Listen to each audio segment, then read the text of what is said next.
Hello guys welcome back to my new another blog.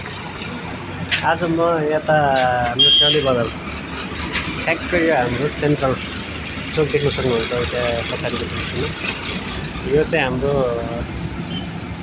Central part हाम्रो यहाँदेखि धनगढीको distance 10 kilometre, यहाँदेखि हाटखोलीको distance पनि 10 kilometre रहेको छ।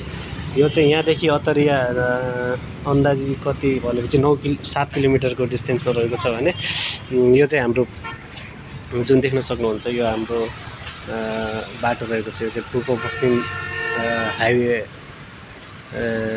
अन्तर्गत पर्दछ। यो चाहिँ पूर्व पश्चिम, यहाँदेखि अतरियाको डिस्टेन्स 7 किलोमिटर रहेको छ। अनि यहाँदेखि माथि हाम्रो नयाँ चाहिँ भनेको यहाँदेखि माथि बनबेडादेखि माथि झिल चौमला हुँदै काठमाडौँसम्म जाने रोड यही नै हो हाम्रो गाइज। अनि यतातिर हाम्रो यो माथि उत्तर साइड लागेको बाटो चाहिँ फास्ट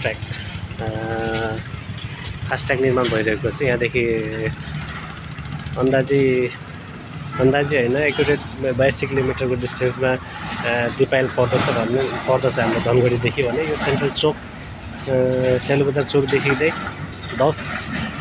यहाँदेखि धनगढी पुग्न 10 किलोमिटर भनेपछि 72 किलोमिटरमा यहाँदेखि हामी सजिलैसँग दिपायल डोटीमा सबै मुकाम दिपायल पुग्न सक्छौँ। कोही हुनुहुन्छ डोटीवासी यहाँ माइग्रेसन भएर आउनुभएको, माइग्रेट बसेर सधैँ आउनुभएको छ। अब कहिले काम गर्छ नि त आफ्नो। म चाहिँ यहाँ प्रत्यक्ष लाइनमा उभिएर चाहिँ भिडियो बनाइरहेको छु होइन। स्याउली बजार चोक यहाँ नजिकै रहेको स्याउली बजार चोक छ। बाहिर एकदम अत्याधिक गर्मी रहेको कारणले म भित्र आएर भिडियो बनाइरहेको छु। अब यहाँदेखि पहाडको बाटो यो पूर्व उत्तरतिर लाग्ने बाटो भनेको पहाड जाने बाटो हो। मेरो पहाड जाने बाटो पनि यही हो।